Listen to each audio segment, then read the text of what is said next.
Assalamualaikum warahmatullahi wabarakatuh. Salam sejahtera bagi kita semua. Salam kenal, saya Dia Al-Uyun, Koordinator Kaukus Indonesia untuk Kebebasan Akademik. Selamat datang di pernyataan pers Tim Akademik KIKA terhadap monograf kasus plagiarisme Fatur Rahman, Rektor UNES. Monograf ini adalah gerbang pembuka pembersihan lingkungan akademik dan upaya pengembalian marwah dunia akademik sebagai pusaran akal sehat. Tim akademik KIKA dibentuk berdasarkan surat penetapan koordinator KIKA yang ditandatangani oleh Dr. Herlambang Wiratraman pada bulan Juli 2020. Tim akademik KIKA tersebut adalah yang pertama, Dr. Riwanto Tirto Sudarmo, peneliti independen, peneliti sosial, LIPI, Abdul Mugis Mudofir, PhD, sosiolog, ahli ilmu politik dari Universitas Negeri Jakarta, Nur Indah Jasilah MA, Associate Linguist, ahli linguis forensik, kemudian Dr. Widodo Dwi Saputro, Ketua Asosiasi Filsafat Hukum Indonesia, Dr. Tristam Pascal Mulyono, beliau adalah Direktur Program S2 dan S3 di Universitas Katolik Parahyangan dan merupakan ahli hukum pidana. Kemudian Hani Yuliandra Sari, PhD, psikolog dari Universitas Pendidikan Indonesia, Dr. Saiful Mahdi, analis survei dan kebijakan dari Universitas Syah Kuala Aceh, dan tim tersebut telah membuat sebuah rilis pers yang kemudian akan dibacakan oleh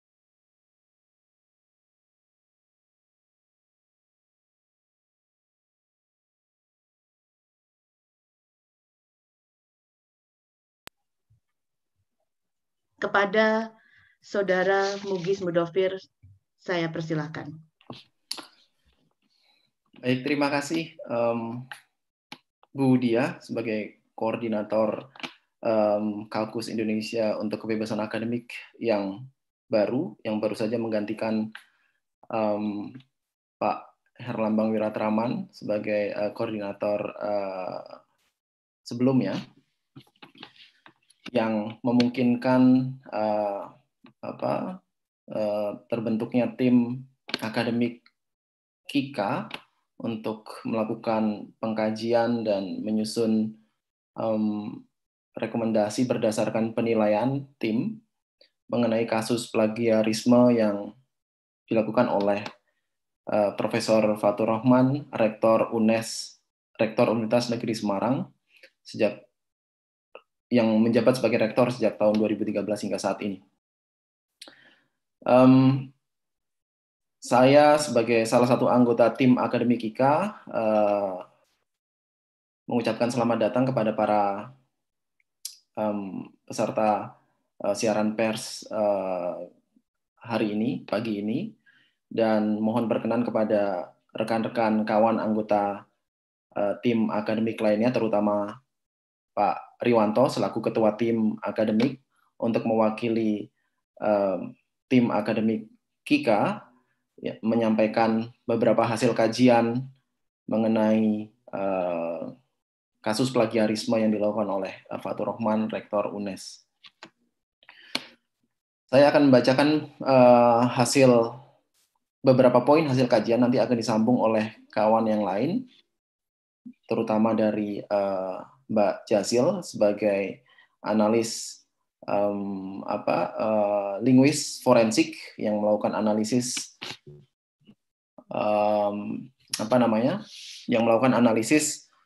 menemukan bukti-bukti tentang plagiarisme yang terdapat dalam disertasi Fatur Rahman tahun 2003 maupun draft disertasi tahun 2000 serta artikel yang diterbitkan di Jurnal Litera tahun 2004. Beberapa poin yang hasil kajian ini kami susun dalam bentuk monografi dan diringkas dalam beberapa poin. Tadi sempat disinggung oleh Bu Dia bahwa pembentukan tim akademik KIKA didorong atas beberapa hal ya. Berangkat dari pertama pengaduan YLBHI dan LBH Semarang selaku kuasa hukum Dr.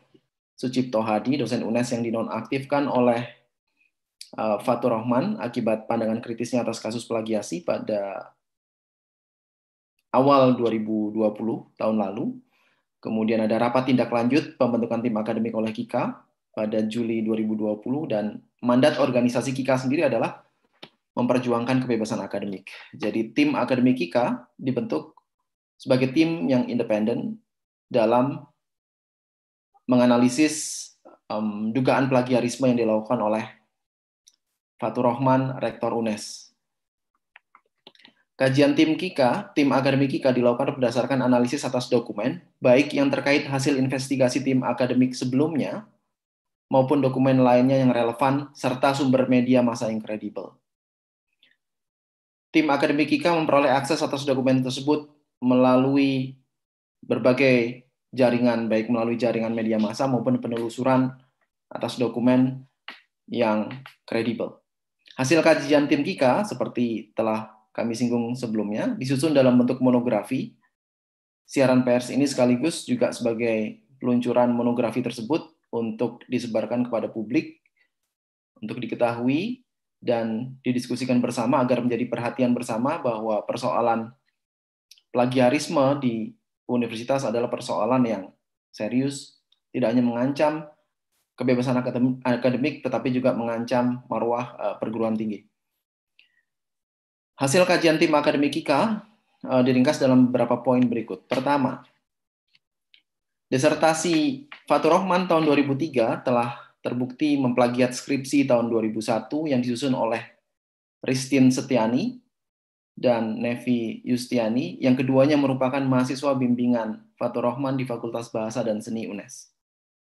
Kesimpulan yang diperoleh berdasarkan analisis atas petunjuk bahasa dan analisis beberapa dokumen yang relevan terhadap disertasi Fatur Rahman tahun 2003 ini menegaskan kembali temuan tim sebelumnya, terutama tim dari Dewan Kehormatan UGM, yang pada 9 Maret 2020 telah menyatakan bahwa disertasi Fatur Rahman telah memplagiat skripsi RS dan NY, dan merekomendasikan pencabutan gelar doktoral FR kepada Rektor UGM. Analisis tim akademik KIKA atas bukti-bukti plagiasi disertasi Fatur Rahman dipaparkan pada bab 2 monografi, yang secara khusus dikemukakan dan diulas secara mendalam oleh Mbak Jazil, tim akademik KIKA.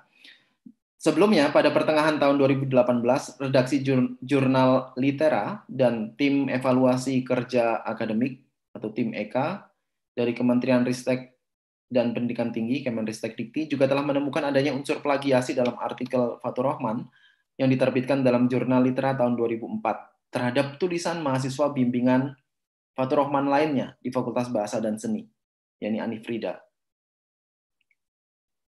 Memang terdapat sejumlah tim yang memberikan kesimpulan berlawanan, termasuk tim internal bentukan Rektor UNES. Ada beberapa tim yang dibentuk oleh Rektor UNES, termasuk yang melibatkan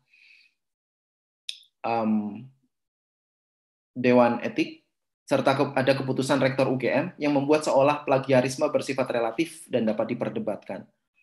Akan tetapi, bantahan-bantahan itu tidak lain merupakan bagian dari upaya Fatur Rahman mengelak tuduhan plagiasi. Dasar yang digunakan beberapa tim maupun keputusan pejabat seperti yang dikemukakan Rektor UGM sebagai jawaban atas pengaduan IAS, inisial atas pengadu pertama yang mengadukan dugaan plagiasi disertasi FR kepada Universitas Gadjah Mada. Dasar yang digunakan oleh tim itu yang menyatakan sebaliknya, kami menilai cenderung sumir dan dipaksakan. Poin kedua, disertasi adalah karya cipta yang menuntut kerja penelitian yang dilakukan sesuai dengan etika akademik dan etika penelitian. Terdapat lembar pernyataan keaslian disertasi dari penulis yang dibuat dengan membubuhkan tanda tangan. Penelusuran dan uji yang dilakukan tim akademik KIKA menunjukkan etika akademik dan etika penelitian dilanggar karena sebagaimana telah disebut pada poin pertama di atas, karya disertasi Fatur Rahman memuat hasil plagiasi dan beberapa data lapangan yang digunakan diragukan keabsahannya. Hak cipta untuk karya akademik termasuk untuk karya tulis skripsi, unpublished academic works, melekat pada penulis bukan pada pembimbing. Mengambil tanpa izin dan persetujuan atau tanpa menyebut pencipta adalah pelanggaran hak cipta. Sementara perilaku bersikukuh mempertahankan dalih disertasi adalah karya cipta asli, seperti yang dilakukan oleh Fatur Rahman, justru menunjukkan etikat buruk dan ketidakpahaman terhadap etika akademik, etika penelitian, dan hak cipta.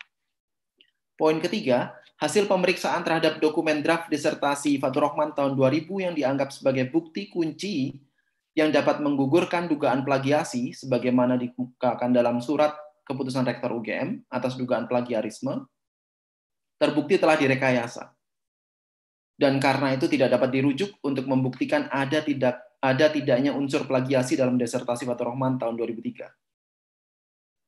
Seperti telah diungkap oleh koran Tempo pada 15 Juli tahun 2020, terdapat dua kejanggalan dalam draft tahun 2000. Pertama, pada halaman 152 terdapat pustaka tahun 2001. Kedua, pada halaman 123 terdapat halaman sisipan yang terlihat dicetak menggunakan laser printer, teknologi yang baru ada setelah tahun 2000. Hasil pemeriksaan oleh tim akademika atas dokumen tahun 2000 seperti dipaparkan pada bab 2 monografi, juga mengonfirmasi temuan koran Tempo tersebut. Hal ini menunjukkan bahwa draft disertasi tahun 2000 adalah dokumen rekayasa untuk membantah plagiasi disertasi Fatur Rahman tahun 2003 atas skripsi RS dan NY tahun 2001. Patut pula diduga bahwa Rektor UGM telah, dalam tanda kutip, bersekongkol dengan FR menggunakan data dokumen rekayasa tersebut, serta menggunakan pendapat ahli hukum untuk mengabaikan hasil kajian tim Dewan Kehormatan UGM yang dengan bukti yang kuat telah menegaskan adanya plagiasi dalam disertasi Fatur Rahman. Oleh karena itu, keputusan Rektor UGM atas kasus plagiasi disertasi Fatur Rahman patut dipersoalkan dan selayaknya digugat untuk dikoreksi. Pernyataan Muhammad Nasir, Menristek Dikti periode 2014 hingga 2019 di muka media massa pada 6 Oktober 2018 bahwa Fatur Rahman tidak plagiat karena disertasinya dibuat sebelum terbitnya Permendiknas nomor 17 tahun 2010 tentang pencegahan dan penanggulangan plagiat di perguruan tinggi telah membuat keputusan plagiasi seolah bersifat relatif dan dapat diperdebatkan. Pernyataan menteri ini hanya dibuat di media massa dan karena itu sesungguhnya tidak memiliki kekuatan hukum yang mengikat. Namun pernyataan ini tentu saja bersifat politis, mengingat kedudukan universitas di bawah menteri dan karena itu kerap dijadikan sebagai dasar memperkuat sanggahan Rektor UNES. Pernyataan M. Nasir menunjukkan seolah tidak ada aturan hukum lainnya yang dapat dijadikan acuan menghukum pelaku plagiat. Sebelum terbitnya Permendiknas nomor 17 tahun 2010. Padahal terdapat peraturan hukum lainnya yang dibuat sebelum terbitnya disertasi Fatur Rahman tahun 2003 dan karena itu sesungguhnya dapat dijadikan acuan untuk memberikan sanksi terhadap pelaku plagiat.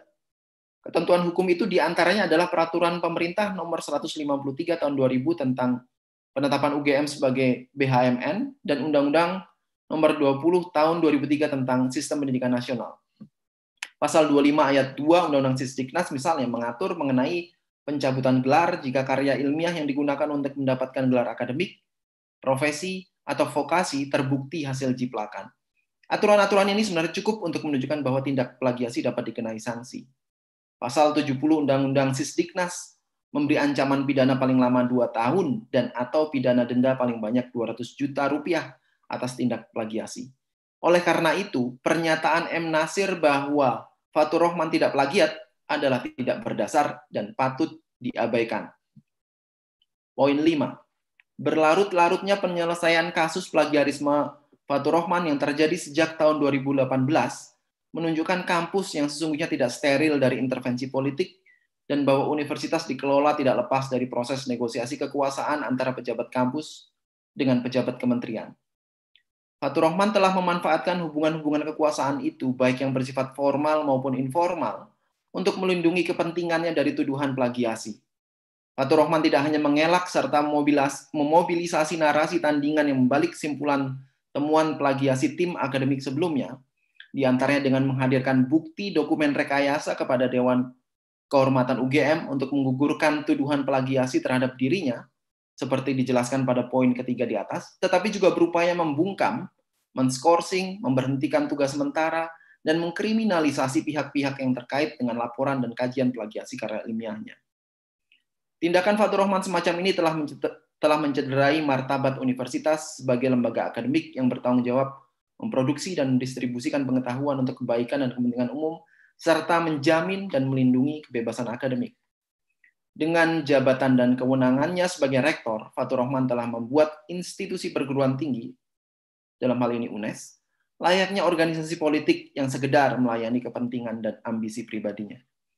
Poin keenam, politisasi atas kasus plagiasi Fathur Rachman juga tampak dari lambannya kerja Kementerian Pendidikan sejak era M. Nasir hingga periode Nadiem Makarim. Hasil kajian tim Eka juga diabaikan oleh dua menteri ini. Pernyataan M. Nasir yang menguntungkan Fathur Rachman sangat bersifat politis, dan karena itu patut diduga sebagai hasil dari negosiasi kekuasaan antara pejabat kampus dan pejabat kementerian. Sebagai pengganti M. Nasir, Nadiem Makarim juga belum bertindak proaktif merespon kasus plagiasi Fathur Rachman. Pemeriksaan yang dilakukan oleh tim internal Kemenristek-Dikti, baik yang di bawah Inspektorat Jenderal maupun Direktorat Jenderal juga mandek, menunjukkan bahwa institusi ini tampaknya tidak independen dan terlibat dalam negosiasi politik mengamankan kepentingan Fathur Rachman. Lembaga penegak etika kampus seringkali juga tidak independen dan mudah diintervensi oleh pimpinan perguruan tinggi karena hubungan kekuasaan yang timpang. Terakhir, poin ketujuh, persoalan politisasi kampus berawal dari ketentuan mengenai salah satunya berawal dari ketentuan mengenai 35% suara menteri dalam menentukan terpilihnya pimpinan perguruan tinggi menjadi salah satu dalam menentukan terpilihnya pimpinan perguruan tinggi. Dengan ketentuan ini, rektor tidak sepenuhnya dapat dikontrol oleh senat perguruan tinggi yang memilihnya karena besarnya kewenangan menteri menetapkan rektor terpilih.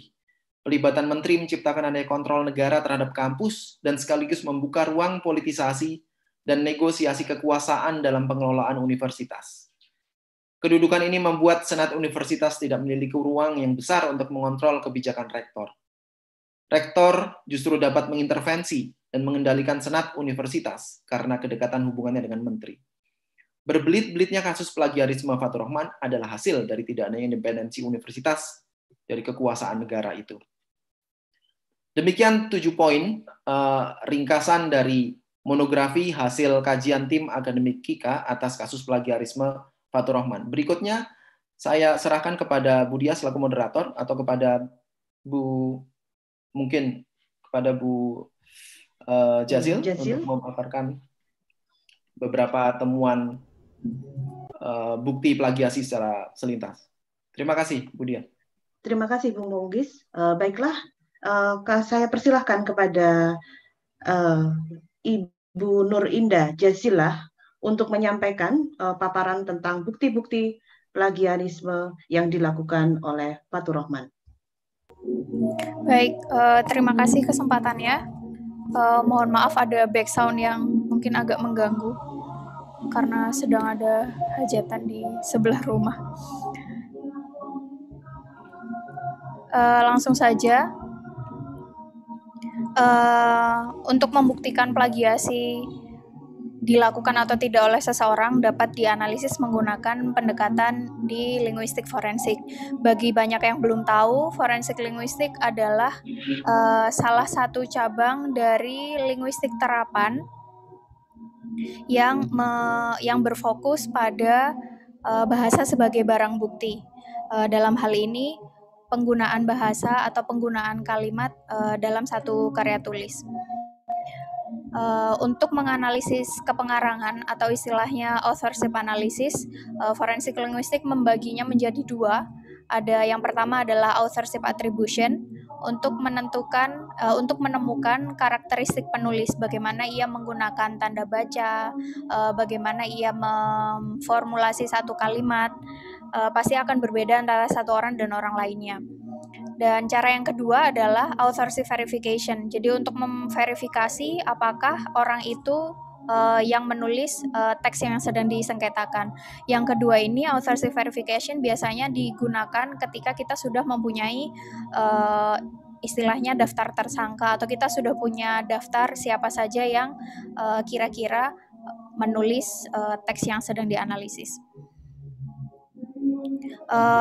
Dalam hal style atau gaya kepenulisan, satu orang dan orang lainnya pasti mempunyai ciri khas sendiri dan karakteristik sendiri. Setiap orang memilih menggunakan kata, menggunakan frasa, atau bahkan menyusun kalimat berbeda antara satu orang dan lainnya.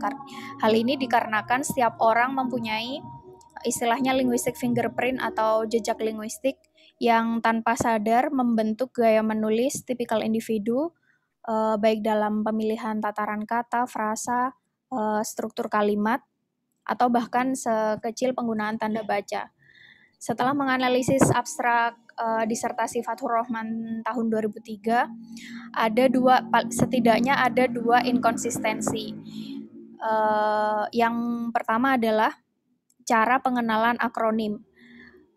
Pada paragraf pertama, ia menuliskan masyarakat Banyumas dalam kurung MB. Jadi dia menjabarkan dulu MB itu seperti apa. Akan tetapi pada paragraf keempat, dia langsung menuliskan BJ dan BI, yang dalam hal ini merujuk pada bahasa Jawa dan bahasa Indonesia tanpa memberikan kepanjangan dari BJ dan BI itu seperti apa. Ini inkonsistensi yang pertama. Inkonsistensi yang kedua adalah penggunaan tanda baca seperti titik koma dan koma.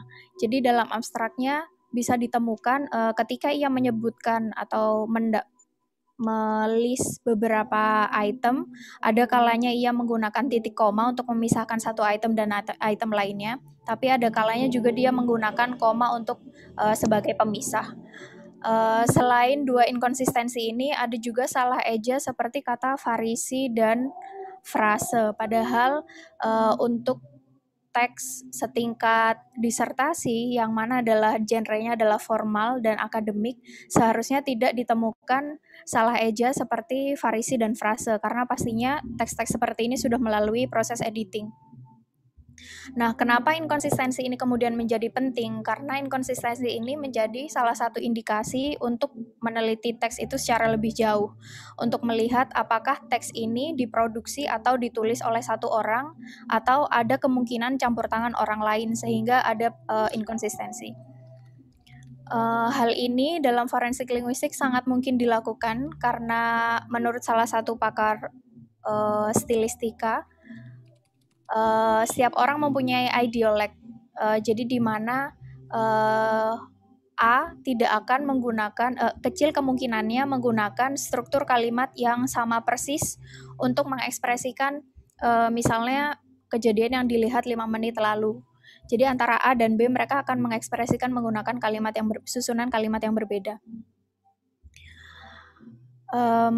Dalam kasus ini, karena adanya dua inkonsistensi, bisa disimpulkan bahwa ada indikasi bahwa teks tersebut ditulis oleh lebih dari 2 orang karena adanya inkonsistensi penggunaan tanda baca dan cara mengenalkan singkatan tadi.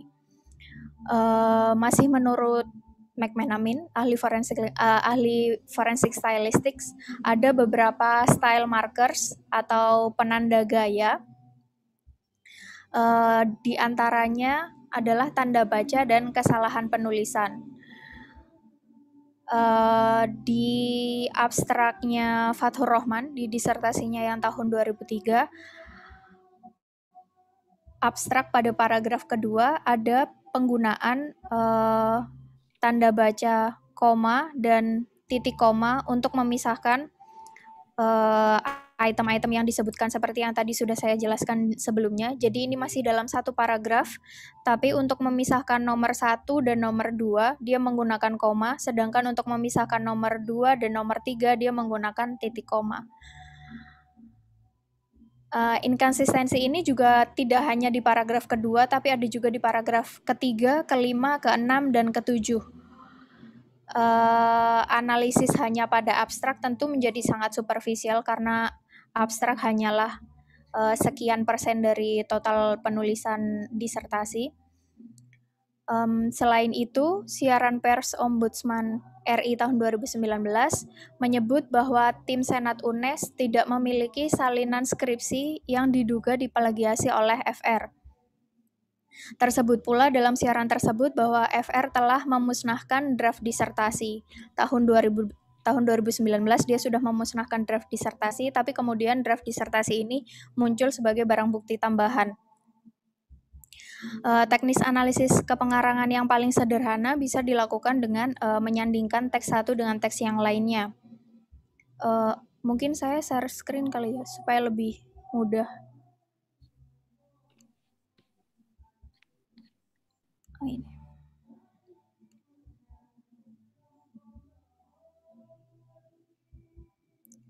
Apakah sudah terlihat? Sudah terlihat? Iya, sebentar. Ya, sudah terlihat. Oke. Nah, ini contoh analisis dengan menyandingkan skripsi yang ditulis oleh RS tahun 2001 di sebelah kiri dan disertasi yang ditulis oleh FR di tahun 2003. Pada skripsi halaman 11-12, di disertasi halaman 30.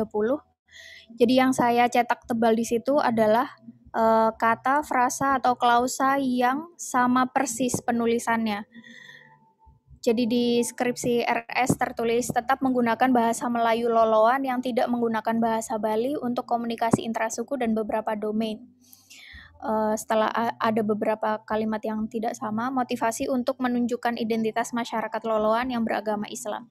Jadi bisa dilihat hanya berbeda memilih untuk dan preposisi pada, penggunaan tambahan kata ranah, dan penambahan penunjukan posesif atau kepemilikan mereka.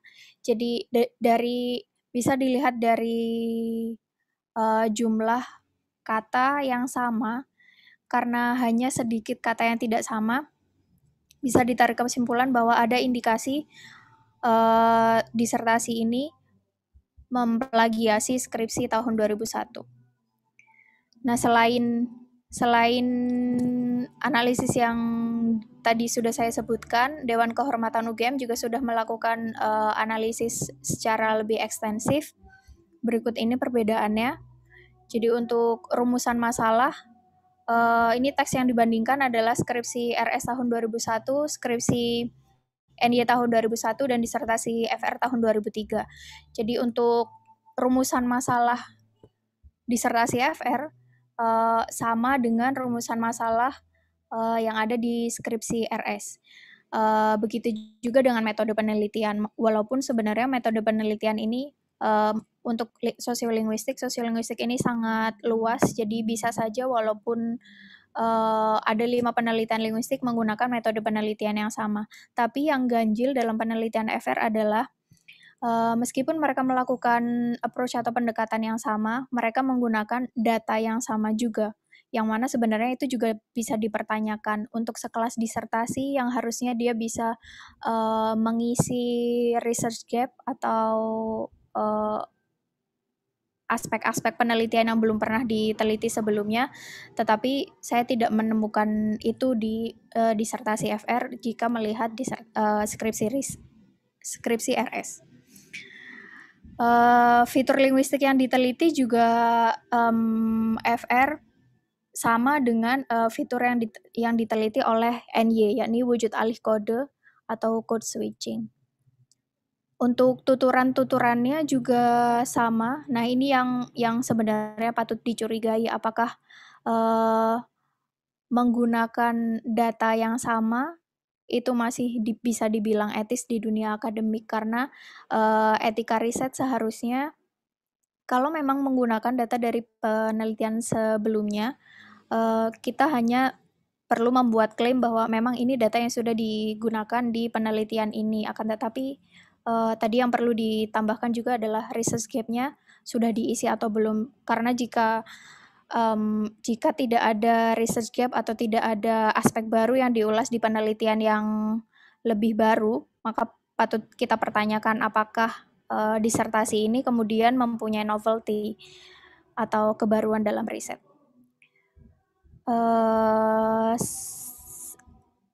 Di kolom-kolom selanjutnya juga masih tentang tuturan, jadi masih banyak tuturan yang dipakai di disertasi Fathur Rahman sama dengan skripsi tahun 2001.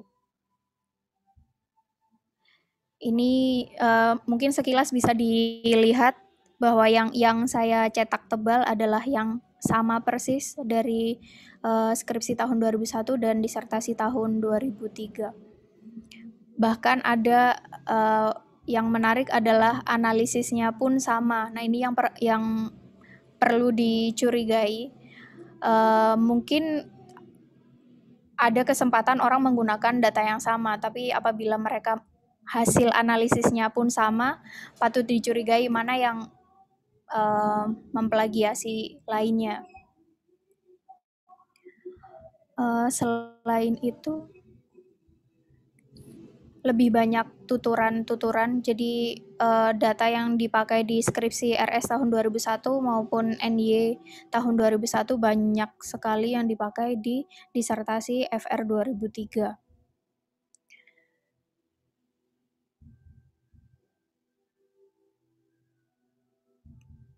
Iya.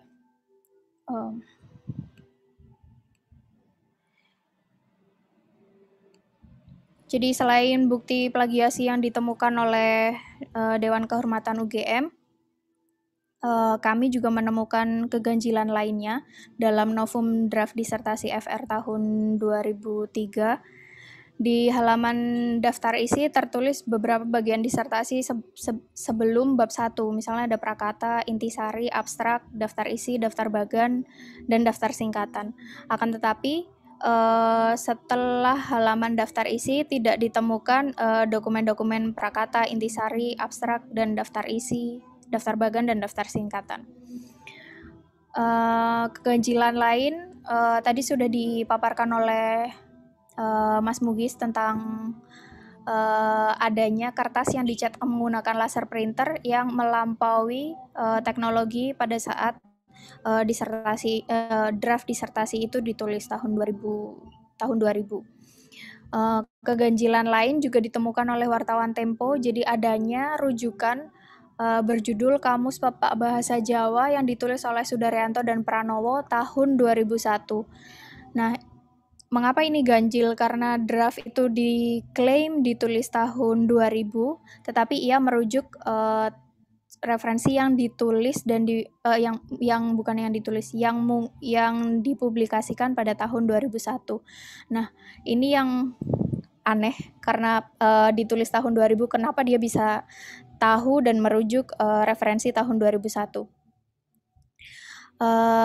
Usaha lain selain menyandingkan skripsi tahun 2001 dan draft tahun 2000 dan disertasi tahun 2003, kami tim Kika juga pernah mencoba untuk menguji disertasi FR tahun 2003 menggunakan bantuan alat seperti Turnitin atau Authenticate.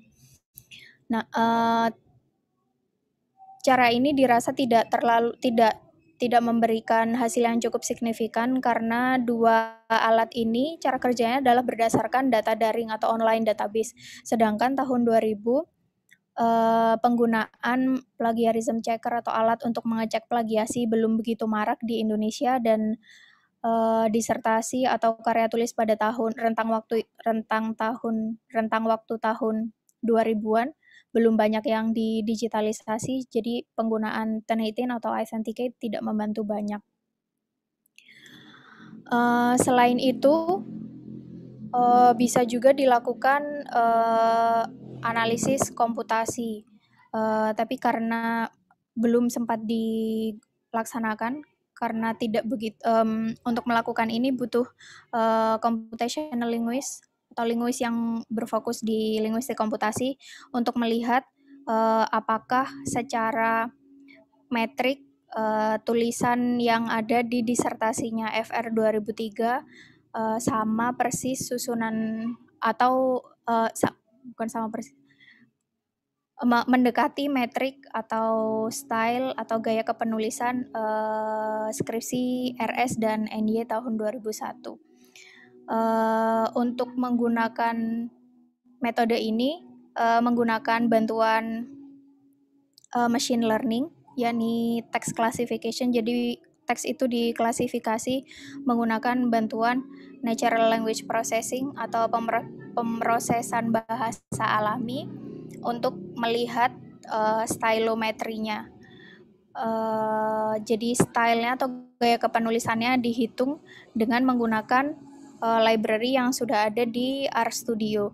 Nah, mungkin ini juga bisa menjadi gerbang baru untuk teman-teman yang lainnya untuk bisa melihat apakah memang disertasi FR ini tidak atau bukan merupakan hasil plagiasi dari skripsi yang sebelumnya. Dengan adanya kuantifikasi menggunakan bantuan RStudio akan membantu hasil penelitian dari tim akademik IKA. Itu saja dari saya. Terima kasih atas kesempatannya. Saya kembalikan kepada Bu Dia. Terima kasih Mbak Jasil.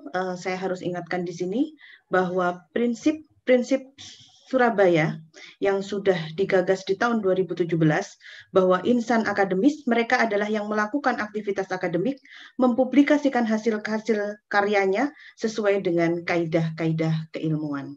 Jadi sudah ada yang terlanggar di sini. Baiklah, saya berikan tempat kepada Bapak Riwanto Tirto Sudarmo sebagai ketua dari tim akademik KIKA. Kami persilahkan. Terima kasih Mbak Dia. Suara saya cukup kedengaran? Cukup terdengar Bapak. Baik, ya. Selamat pagi rekan-rekan sekalian. Tadi kita telah mendengarkan pers rilis yang dibacakan oleh Saudara Mugis dan juga hasil kajian yang dilakukan oleh Saudara Jasil yang berlatar belakang forensik linguistik sebagai sebenarnya inti dari isi kajian KIKA.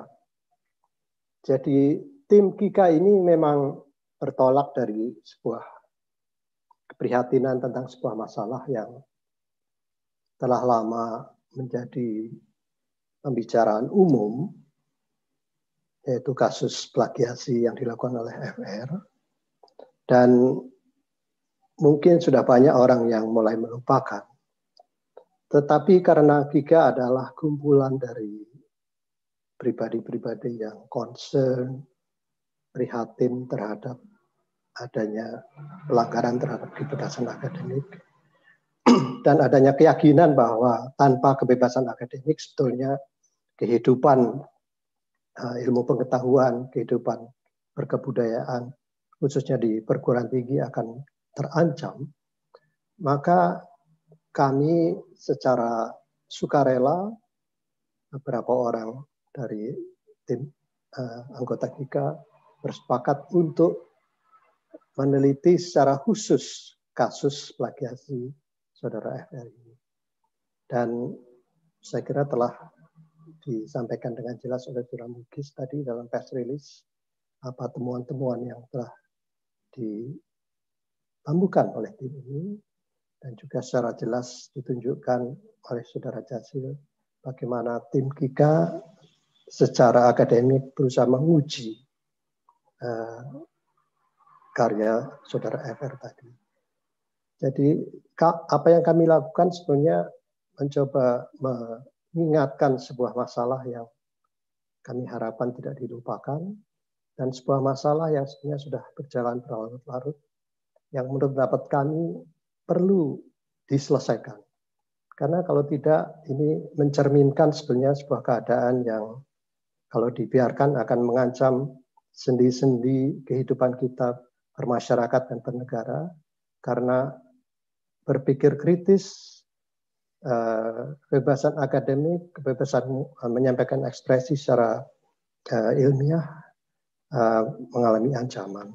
Jadi kalau kami pada pagi ini menyampaikan atau merilis atau melaunch monografi yang telah kami kerjakan, semata-mata karena adanya keprihatinan itu. Dan kami ingin membuka diri terhadap masukan, kritik, komentar. Kalau nanti apa yang kami telah kerjakan sebagai monografi itu menjadi milik publik. Jadi kita tidak mengklaim sebagai yang paling benar, tetapi kita harus mencari kebenaran berdasarkan tukar pikiran yang sehat. Jadi dengan ini sebenarnya maksud yang ingin dicapai oleh peluncuran monografi ini adalah sebenarnya mari kita belajar bersama, mari kita menegakkan kebebasan akademik secara bertanggung jawab, dan mudah-mudahan apa yang kami sampaikan ini bisa membuka persoalan kehidupan akademik yang lebih luas, bisa membuka persoalan-persoalan yang saat ini melilit dunia perguruan tinggi, bisa membuka persoalan-persoalan yang mengancam kebebasan akademik, karena dari observasi kita telah cukup banyak sebenarnya korban-korban yang telah berjatuhan karena mereka dianggap mengancam kebebasan akademik, dan dalam hal ini GIKA adalah sebuah kumpulan dari orang-orang yang berusaha mengadvokasi itu. Jadi barangkali itu Mbak Diah apa yang barangkali perlu saya sampaikan, dan sekali lagi monografi ini sebagai sebuah teks yang akan menjadi milik publik, dan kami sebagai tim pengkaji GIKA sangat terbuka terhadap kritik, komentar, dan juga perbaikan jika perlu terhadap monografi.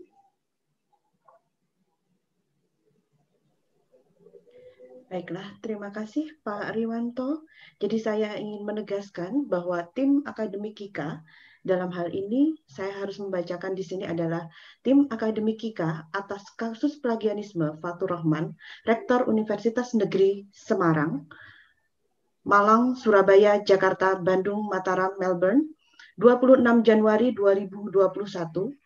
Insan akademis adalah mereka yang melakukan aktivitas di ranah akademik, memiliki kebebasan penuh dalam mengembangkan pengabdian masyarakat, pendidikan, penelitian, serta mempublikasikan hasil-hasilnya sesuai dengan kaidah-kaidah keilmuan. Oleh karena itu, kami sebagai insan akademik menolak segala tindakan yang merusak kaidah-kaidah keilmuan. Hasil kerja tim akademik GIKA adalah monografi, kajian kasus plagiarisme FR, adalah gerbang pembuka pembersihan lingkungan akademik dan upaya mengembalikan marwah dunia akademik sebagai pusaran akal sehat. Pembelajaran publik adalah kewajiban bagi insan akademik sebagai bagian dari profesionalisme dan integritas keilmuan. Otoritas publik memiliki kewajiban untuk menghargai dan melindungi, serta memastikan langkah-langkah untuk menjamin kebebasan akademik. Berdasarkan kajian tim akademik GIKA, kami merekomendasikan 7 hal. Pertama, mendesak Rektor UGM untuk mencabut keputusan yang mengabaikan hasil kajian Dewan Kehormatan UGM yang menyatakan disertasi FR tahun 2003 telah memplagiat karya skripsi SR dan NY tahun 2001 dan merekomendasikan pencabutan gelar doktoral FR. 2. Mendesak Rektor UGM untuk menegaskan bahwa disertasi Fatur Rahman tahun 2003 telah memplagiat skripsi SR dan NY tahun 2001 dengan menyatakan bahwa draft disertasi tahun 2000 sebagai dokumen rekayasa yang diajukan oleh FR kepada Dewan Kehormatan UGM untuk membantah tuduhan plagiasinya.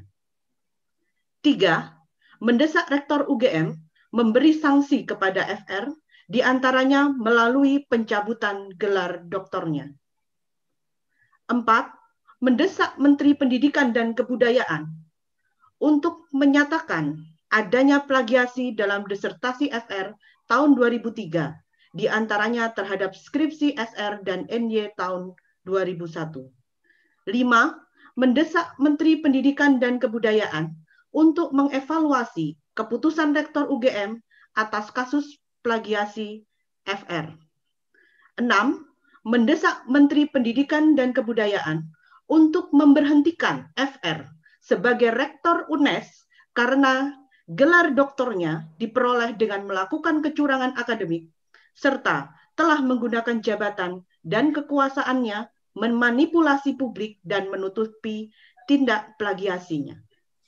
7. Mendorong segera masyarakat sipil untuk bersama melakukan judicial review dan tindakan lain yang relevan guna menghapus ketentuan yang memberikan kewenangan kepada menteri dalam menetapkan pimpinan perguruan tinggi serta aturan lainnya yang membuka peluang terjadinya politisasi kampus dan pendudukan kampus oleh negara yang mengancam kebebasan akademik dan otonomi perguruan tinggi sebagai lembaga akademik yang bertanggung jawab memproduksi, mendistribusi pengetahuan untuk kebaikan dan kepentingan umum. Kaukus Indonesia untuk Kebebasan Akademik. 26 Januari 2021. Sekian konferensi pers yang kami sampaikan. Jika ada pertanyaan, kami persilahkan dari rekan-rekan wartawan, dari rekan-rekan akademisi. Ini adalah ranah debat akademik, maka kita akan mempresentasikan secara akademik dan kita akan mengkajinya bersama secara akademik. Kami persilahkan.